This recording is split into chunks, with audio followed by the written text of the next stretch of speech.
Good evening from New York. I'm Chris Hayes. I don't want to get out ahead of the story, but it appears as if this long week may be coming to a close in more ways than one.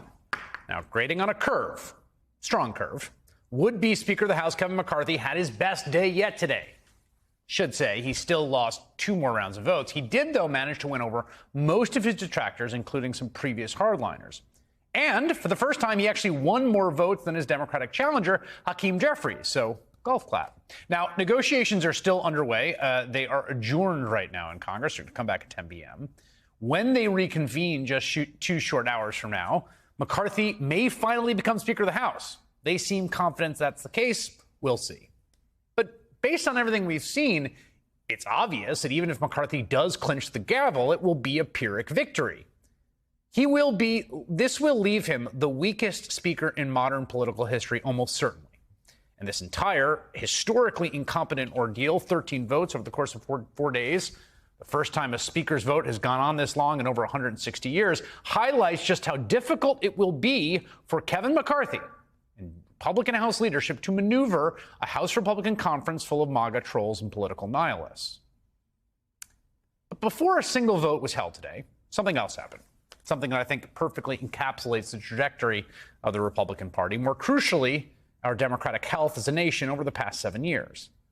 This morning, a group of lawmakers, as well as families of fallen law enforcement officers, stood on the steps of the Capitol for a brief ceremony acknowledging the solemn second anniversary of the January 6th insurrection, with speeches and a moment of silence.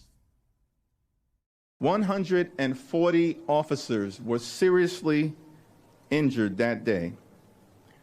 Many more will forever be scarred by the bloodthirsty violence of the insurrectionist mob. We stand here today with our democracy intact because of those officers. Now, what makes that event particularly notable to me, it's a kind of thing you would expect, right? Ceremonial observance of an important day. What makes it really important to me as we adjust the reality of this new Congress, the 118th Congress, is how partisan the attendance at that event was. As far as we can tell, Congressman Brian Fitzpatrick, the state of Pennsylvania, appears to be the only Republican in attendance. You can see him way in the back there, bowing his head. After the event, Fitzpatrick told a reporter, quote, "I wanted to be here." Apparently, his fellow Republicans didn't. They couldn't be bothered to show up to pay their respects 2 years to the day after the leader of their party, Donald Trump, sicked an armed mob on the U.S. Capitol as part of the first attempted coup in this country's history. And that sense of disrespect or disregard, it's at the heart of the modern Republican Party, a party that has been consumed by this fundamentally authoritarian form of right-wing troll politics, the kind of politics that says, you're fine to skip the ceremony on the second anniversary of the insurrection, the kind of politics that lets a handful of extremists hold up all of Congress because they want to see it all burn. But this is where we are as a country now, with some of our most powerful elected leaders either supportive of or beholden to this vision of rule or ruin. And that is partially because the most extreme elements of that party's political base demanded it. That faction, the one on display this week, thinks the country is theirs and has been taken away from them and given to others. And they'd rather choose authoritarian means of control to wrest it back in their control than share this country in a pluralistic democracy. It's also partly because Donald Trump pushed this vision relentlessly as an explicit political strategy. Trump has been out of office for 2 years now, but it's clear that whatever the rot is at the core of the current Republican Party, it goes well beyond Trump himself, because it was allowed to fester. It was never excised nor amputated. It was never treated. It has been here all along, and it is here still.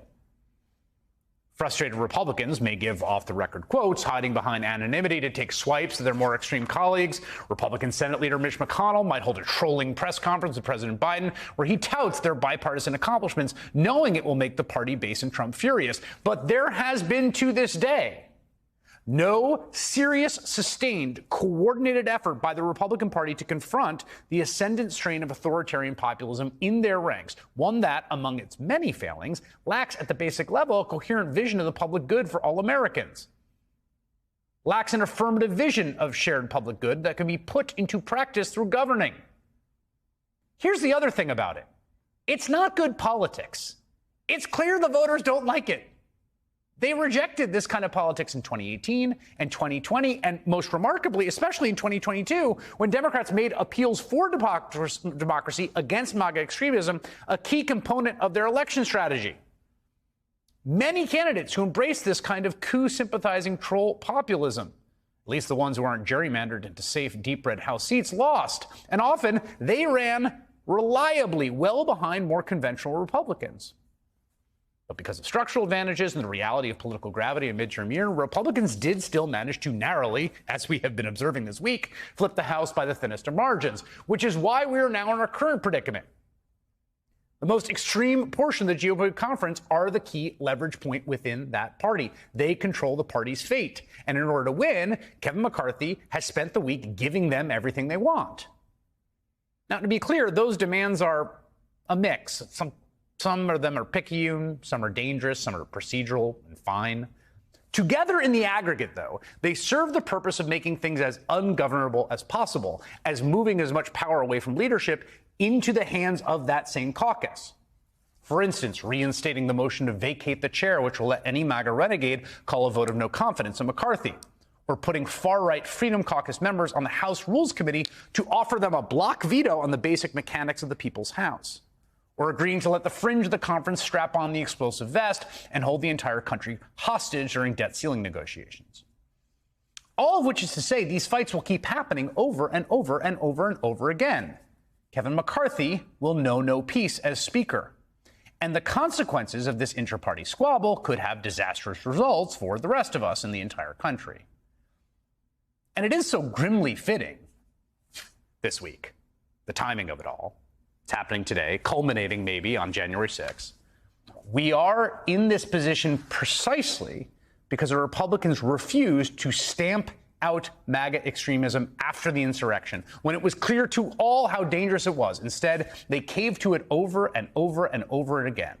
And the only option left of us in the broad coalition of pro-democracy, anti-coup Americans is to stay as activated as they are, to defeat them politically over and over and over again, to neither flag nor falter.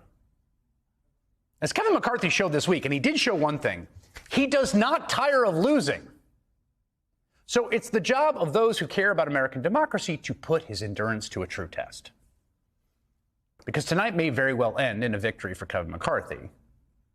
But I assure you, it only promises more consequential battles ahead.